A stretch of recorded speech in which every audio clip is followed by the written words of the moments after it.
नमस्कार दोस्तों, स्वागत है आपका यूपीएससी 360 में। आज हम लोग देखेंगे रैंक साइज रूल के बारे में, कोटि आकार नियम। नाउ रही बात पिछले क्लासेस की, पिछले क्लास में हम लोगों ने ऑलरेडी कवर कर लिया था प्राइमेट सिटी रूल, जहां पर हम लोगों ने A to Z primate city rule के बारे में डिस्कशन कर लिया था। अब आ जाता है rank size rule. Rank size rule को कहते हैं हम लोग कोटि आकार नियम। ठीक है, नाउ रैंक साइज रूल बोलता क्या है, देखो मैं एक एग्जांपल लेके आपको बताना चाहता हूं।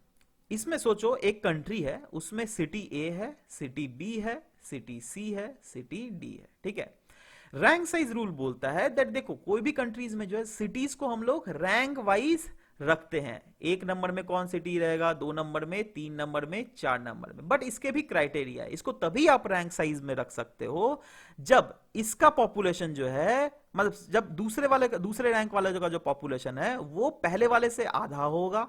ठीक है, पॉपुलेशन 1 से आधा होगा। तीसरे वाला का जो है वो पॉपुलेशन पहले वाले पॉपुलेशन से तीसरा होगा। मतलब ए का अगर पॉपुलेशन से फॉर एग्जांपल आप 6 करोड़ पॉपुलेशन ले लो, है ना, 6 कुछ भी ले लो, है ना, 600 ले लो, है ना, तो बी का पॉपुलेशन क्या होगा, 600 बाई 2, है ना। 600 बाई 2 कितना हुआ, 300, है ना। वैसे ही सी का पॉपुलेशन कितना होगा, पॉपुलेशन ऑफ ए अपॉन 3, ठीक है, that is 600 upon 3, that is यहां पे कितना हो गया आपका जाके 200, है ना। वैसे ही इसका पॉपुलेशन कितना होगा, 600 अपॉन 4, दैट इज 150। समझ रहे हो? तो ओवरऑल जो अब अगर ऐसा पॉपुलेशन है, या फिर सोचो ऐसा 301, 300, 299 ऐसा भी होने से चलेगा, है ना, मतलब थोड़ा ऊपर नीचे होने से चलता है, दैट डजंट मैटर। बट हाँ, पॉपुलेशन जो है आपको ऐसा होना चाहिए। अगर ऐसा पॉपुलेशन है कोई देश के रीजन में, है ना, तो उसको जो रैंक में जो हम लोग सेटल करेंगे that comes under the rank size rule. मतलब ये जो कॉन्सेप्ट है ना, माफ कीजिएगा, इसको मैं थोड़ा मिटाकर आपके लिए अच्छे से डालता हूं। हाँ चलो, हाँ, तो ओवरऑल ये कॉन्सेप्ट जो है ये अर्बन सेटलमेंट के हायरार्की को दर्शाता है। देखो वही चीज जो हायरार्की जो है हम लोग प्राइमेट सिटीज में भी देख रहे थे, दैट एक सिटी जो है वो बहुत एक्स्ट्रा ऑर्डिनरी लार्ज है दूसरे सिटी से। ठीक है, तो वो भी तो एक हायरार्की दिखा रहा था, ये भी जो है एक हायरार्की ही दिखाता है rank size rule urban settlement का, है ना। और यहां पे बोला गया है दैट पॉपुलेशन जो होता है अर्बन सेटलमेंट का या फिर बहुत बड़े वाले सिटी का, रैंक 1 वाले सिटी का, वो जो है इनवर्सली प्रोपोर्शनल होता है to the rank of urban hierarchy. That is अगर इसका पॉपुलेशन सबसे ज्यादा है तो इसका रैंक जो है 1 होगा, है ना। वही चीज बोला गया, inversely proportional to the land rank. ठीक है, मतलब इसका पॉपुलेशन अगर ज्यादा है तो रैंक कम होगा, अगर कम हुआ मतलब क्या, 1 रैंक है, वही समझ लीजिए। ठीक है, और इसका फॉर्मूला भी दिया हुआ है, P N equals to P1 upon 1/n। मतलब अगर P4 हमको निकालना है तो P1 का पॉपुलेशन अपॉन n, मतलब ये Pn that is 4, that is P1 हम लोगों ने क्या कंसीडर किया था, 600 डिवाइडेड बाई 4, दैट इज आ गया 150। ठीक है, तो इसका P4 का पॉपुलेशन 150 है। ठीक है, तो ये चीज आपको फॉर्मूला समझना पड़ेगा। ठीक है, अच्छा, साथ ही साथ ये जब हम लोग एनालाइज कर रहे हैं तो हमें पता होना चाहिए दैट लार्जर पॉपुलेशन जहां पर भी रहेगा वहां पर रैंक जो है वो कम रहेगा। दैट इज अगर लार्जर पॉपुलेशन होगा तो रैंक ऊपर में रहेगा, सबसे लार्ज वाले का 1 पॉपुलेशन होगा, सबसे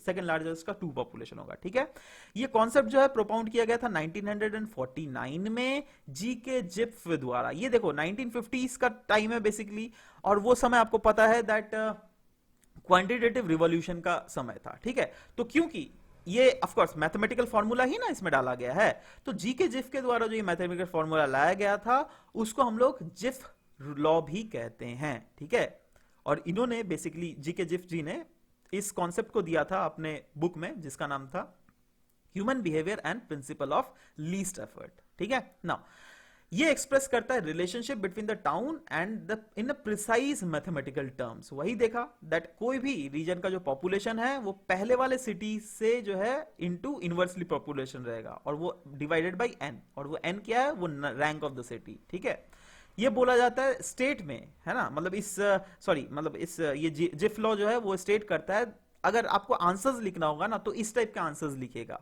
ठीक है, that in all the urban settlement in an area are ranked in decreasing order of the population. The population of the nth town will be 1/n of the largest town. ठीक है, मतलब यही चीज मैंने आपको हिंदी में अच्छे से समझा दिया, वही चीज जो बुकिश नॉलेज है वो चीज आपको समझाया। जैसे एग्जांपल भी लिया हुआ है दैट बाई चांस सोचो nth पॉपुलेशन 60 है। ठीक है, तो 60 है, ठीक है, मतलब पहला वाला रैंक वाला जो है ये इसका 60 पॉपुलेशन है, देखो ये पॉपुलेशन साइज है, ठीक है, 60 है, तो दूसरे का कितना होगा 60/2 दैट इज 30, है ना, तीसरे वाले का कितना होगा 60/3 दैट इज 20, चौथे वाले का 15, पांचवे वाले का 12, अब देख लो 60/5 कितना हो गया 12 आ रहा है ना, तो वही है 60/6 10 आ रहा है ना, तो ये 10 है, देख लो पॉपुलेशन 10 से मिला हुआ है।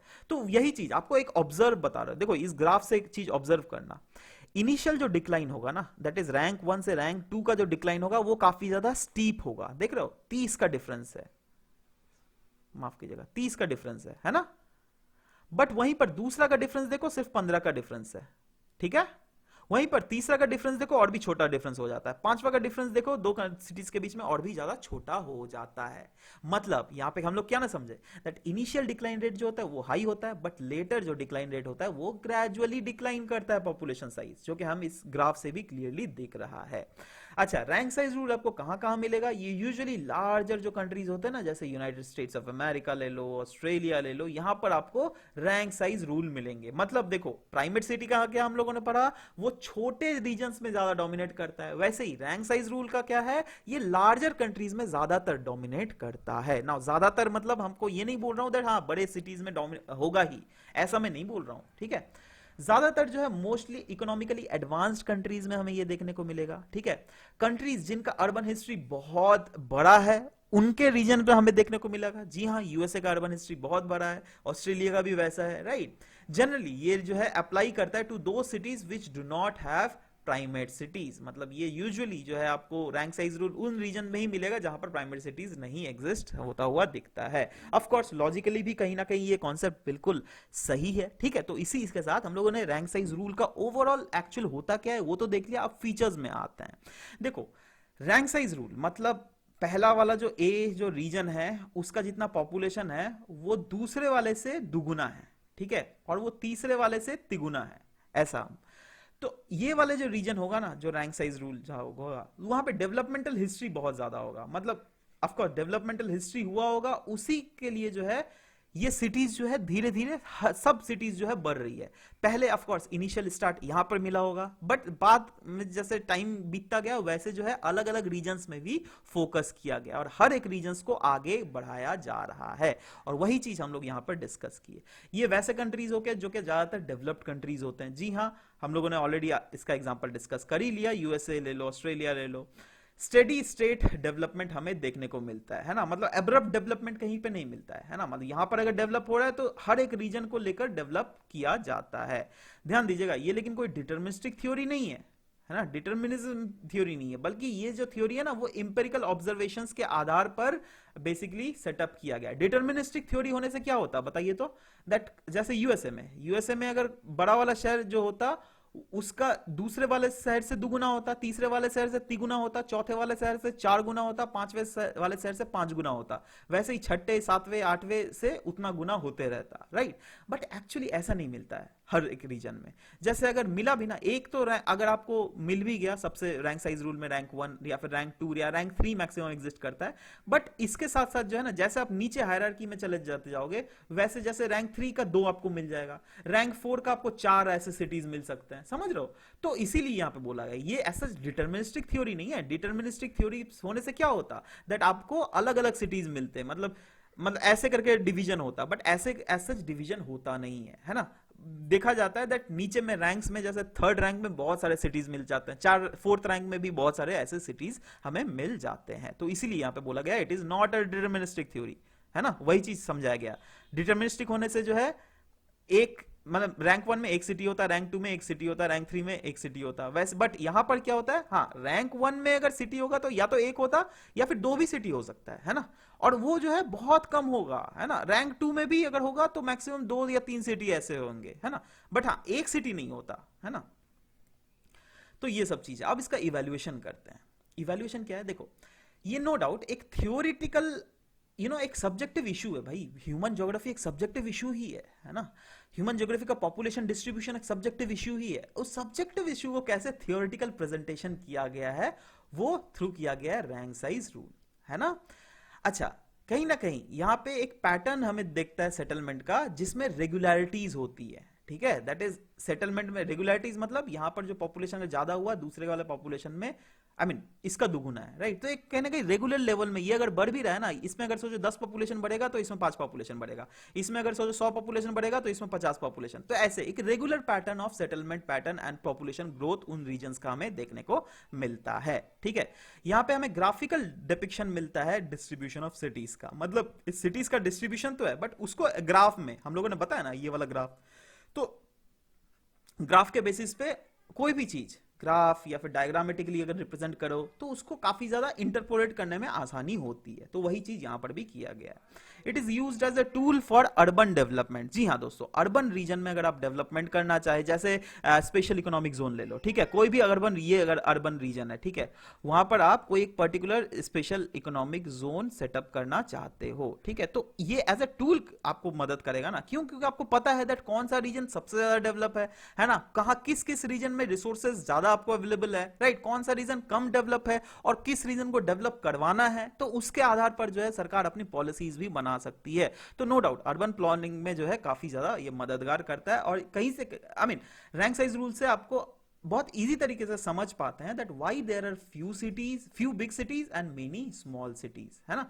मैंने बोला ना फ्यू सिटीज इसलिए कुछ होता है क्योंकि देखो हर सिटीज को बहुत बड़ा करना इज क्वाइट रिसोर्सफुली भी उतना पॉसिबल नहीं होता, राइट। बट हाँ, जो हायर रैंक के सिटीज होते हैं वहां पर जो है आपका जाके रिसोर्सेज बहुत ज्यादा अवेलेबल होते हैं, गुड सर्विसेज बहुत ज्यादा अवेलेबल होते हैं, बट वहीं पर छोटा छोटे जैसे सिटीज जाते जाइएगा तो वहां पे चीजें कम होती रहती है।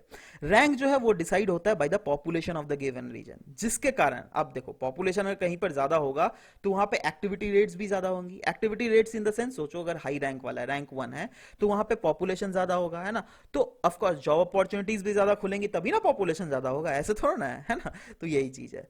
Next is it also helps to balance the conflicting forces of unification and diversification. जी हाँ, ये जो है फोर्सेज ऑफ यूनिफिकेशन जो है उसको प्रॉपर तरीके से एक चैनलाइज मैनर में बैलेंस करता है, और फोर्सेस ऑफ डाइवर्सिफिकेशन को भी, जिससे क्या चीजें ज्यादा डाइवर्सिफाई भी ना हो जाए, ज्यादा यूनिफाई भी ना हो जाए, एक मीडियम लेवल में कैरी आउट किया जाता है, जिसका हम लोगों ने पॉपुलेशन ज्योग्राफी में भी डिस्कस किया था।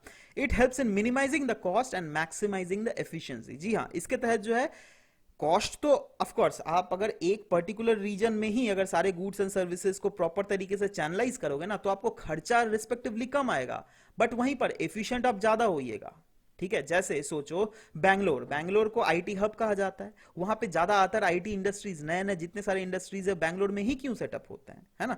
वो ही इंडस्ट्री आसाम में भी तो सेटअप हो सकता है, क्यों? क्योंकि सरकार तो बोल रही है दैट आप नॉर्थ ईस्ट में सेटअप करो, हम आपको कंसेशंस प्रोवाइड करेंगे, बट तब भी वो आईटी इंडस्ट्रीज नॉर्थ ईस्ट में क्यों नहीं जा रही है, यहीं पर क्यों है? क्योंकि यहाँ पर उनको स्किल्ड मैनफोर्स अवेलेबल है। बाई चांस अगर कंप्यूटर खराब हो गया तो बहुत सारे कंप्यूटर्स के दुकान है, मैकेनिक्स है, वेरियस लेवल, मतलब अलग अलग चीजें हैं जो क्या एक आईटी रीजन को डेवलप होने के लिए चाहिए होता है, तो वो सब कुछ आपको यहां पर मिलेगा, ठीक है। तो ओवरऑल इस रीजन की जो एफिशिएंसी है, प्रोडक्टिव एफिशिएंसी, वो भी काफी ज्यादा है, और इस थ्योरी के तहत कहीं ना कहीं हमें ये भी पता चलता है, ठीक है।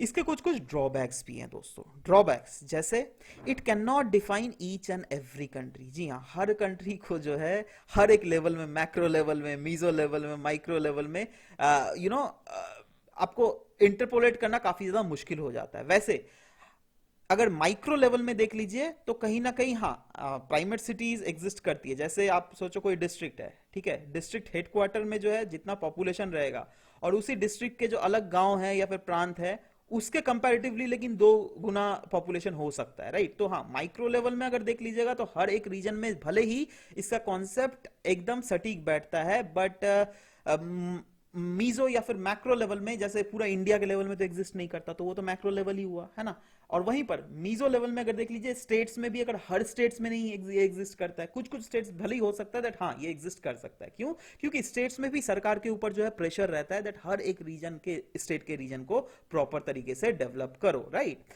यही है। There is occurrence of binary and primary deviations which alters the growth of pattern of the region। अच्छा, ये हम लोग अगेन रीजनल ज्योग्राफी में अच्छे से डिस्कस करेंगे इन पॉइंट्स को भी, ठीक है। तो देखो वहां पे इसलिए मैं बोला क्योंकि वहां पे एक होलिस्टिक वे में आपको और भी अच्छे तरीके से समझ के आ पाएगा, क्योंकि इसके रिलेटेड कॉन्सेप्ट्स वहां पर भी काफी ज्यादा इंक्लूडेड किए गए हैं। ठीक है, तो आशा करता हूं दैट आप वो रीजन ज्योग्राफी में भी वो सब देख सकते हैं। ठीक है, so this was all about the discussion that we had for this very class. मिलते हैं आपके साथ नेक्स्ट क्लास में। Till then bye bye, take care and thank you for listening to the whole video.